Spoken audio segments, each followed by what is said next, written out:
mechi namba 191 ambao utacheza hapo kesho katika uwanja wa Benjamin Mkapa jijini Dar es Salaam. Na mbele yenu ni kocha wa Young African Sports Club Nasreddine Nabi, atakwenda kuzungumza jinsi walivyojiandaa kuelekea mchezo huo na pia kama kutakuwa na wachezaji ambao watakosekana kuelekea mchezo huo. Karibu. Karibu madame. Elle vient de dire, tu vas t'expliquer concernant la préparation du match de demain que vous allez jouer contre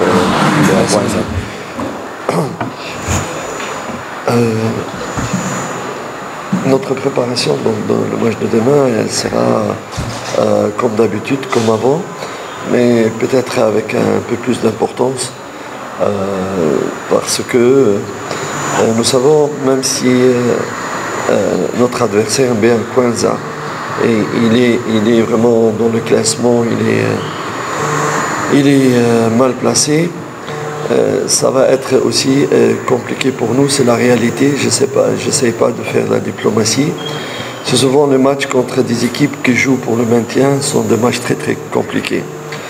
Et la preuve, le match qu'on a eu avec Prisons, ils nous ont beaucoup compliqué.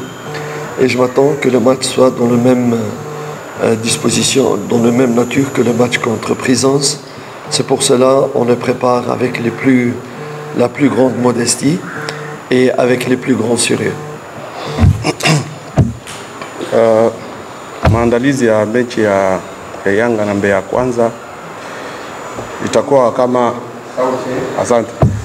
kama ni kama maandalizi ya mechi zingine zilizopita, lakini itabidi kujiandaa kimakini zaidi, sababu mara nyingi timu ambazo ziko nafasi ya chini kabisa huwa ndo zinasumbua timu ambazo ziko nafasi ya juu. Hata mechi iliyopita ya Yanga na Prisons ilikuwa mechi complicated kabisa, ambayo huwa inatokea kwenye mpira kitu kama na hicho. So ina maana maandalizi ya mechi ya kesho lazima kujiandaa kimakini na kuwa serious, sababu ni mechi ambayo inaweza katokea kama mechi ya Mbeya City kuwa complicated, kama mechi ya Mbeya ya Prisons. Pour le match de demain, quels sont les joueurs qui ne seront pas là-bas? Et puis deuxième question, comment vous sentez la chaleur des courses et des titres des champions? Bado, Yanga bado bingo. Subiri kuchoko.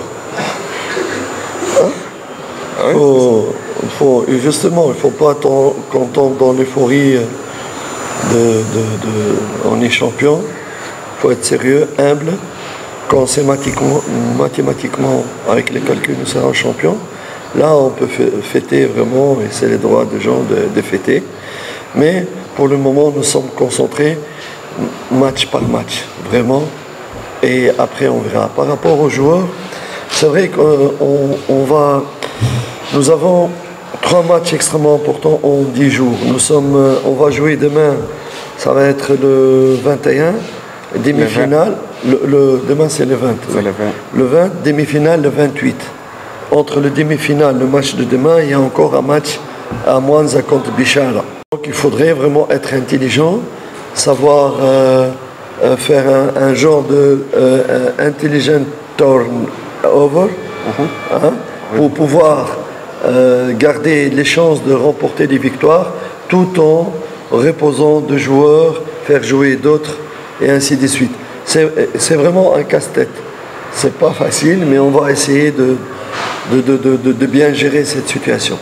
Donc ne soyez pas surpris, surtout je m'adresse aux fans, si ne joue pas, ou celui-là, pourquoi c'est le bench, ils doivent savoir pourquoi déjà.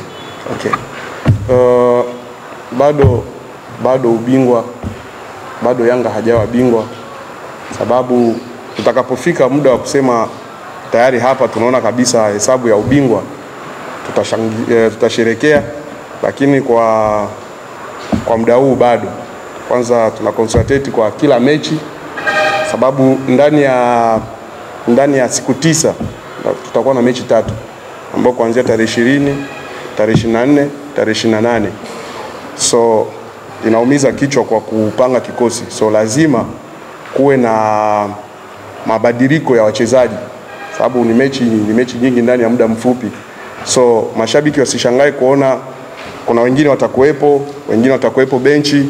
Ni kwa sababu ya kutumia akili ya ziada ili kumaliza kupata matokeo kwenye hizo mechi 3 zote ambazo ziko ndani ya muda mfupi. Swali la pili kwa coach. Il va avoir de turnover pendant les 3 matchs, mais le nom, je me réserve le droit de donner. Hawezi pia akatoa majina ya wachezaji ambao hawatakuwepo, sababu timu pinzani pia itajua kuna nani ambao hawatakuwepo, lakini kutakuwa tu mabadiliko katika kikosi kutokana na mechi tatu. Ils ont names. Yakuba is not ready. Yakuba hayupo. Sawa. Swali la pili. Les derby, est-ce qu'il y a les joueurs que tu vas les faire reposer pour les préparer au match de derby? Certainement, oui. Certainement. Parce que le match entre Bishara, c'est le 24, 28. On n'aura que 3 jours de différence pour jouer une finale. Donc, il faut vraiment une gestion. Espérons qu'on va réussir dans cette gestion. Mais il faut absolument reposer quelques joueurs ou arriver, c'est-à-dire arriver à la demi-finale où tous les joueurs seront frais, pas avec des traces de fatigue. Kati ya baada ya mechi ya Biashara tarehe 24 na tarehe 28 kuna siku 3 tu. Tarehe 24 kwa 28 kuna siku 3 tu. So lazima kuna baadhi ya wachezaji ambao watapumzika ili mechi ya tarehe 28 wawe wako fit. So hapo inabidi kumanage jinsi ya kuwatumia wachezaji ili mechi ya tarehe 28 wawepo. Swali la mwisho. Je vais écouter ton commentaire pour les joueurs Denis Kane, qui est le futur joueur tanzanien. Comment vous parlez de son évolution sur l'avenir? Denis Kane, il a la particularité d'avoir une grosse personnalité, du caractère, personnalité, il n'a pas peur. Et il est promoteur, il a beaucoup de qualités, mais il manque beaucoup, il a une grande marge de progression. Il va encore progresser et c'est ce style de joueur qu'on aimerait bien, de Tanzanien, avoir chez un gars. Je pense qu'il faudrait le laisser le temps parce qu'il doit progresser beaucoup, travailler d'autres paramètres dans le football. Denis Kane ni mchezaji mzuri ambaye kwanza mwenyewe anajiamini, ana uwezo, lakini bado itabidi aendelee kufanya kazi ya ziada, kujifunza zaidi kwa kuendelea mbali. Ila ni mchezaji mzuri, kadri siku zinavyoenda ataendelea kuwa mzuri zaidi sababu anajiamini mwenyewe na ana uwezo. So wachezaji wa design hiyo wakiwa wengi Tanzania itakuwa vizuri sana.